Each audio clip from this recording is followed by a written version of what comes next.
katotohanan at kathang-isip. Hello mga bata! Ngayon ay pag-aaralan natin ang katotohanan at kathang-isip. Tara! Sa ating unang bahagi, ano nga ba ang katotohanan? Ito ay totoo at nangyayari sa totoong buhay.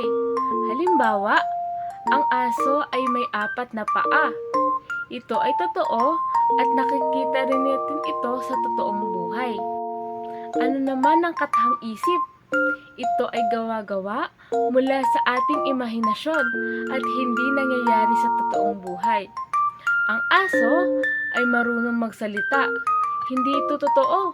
Ito ay imagination lamang.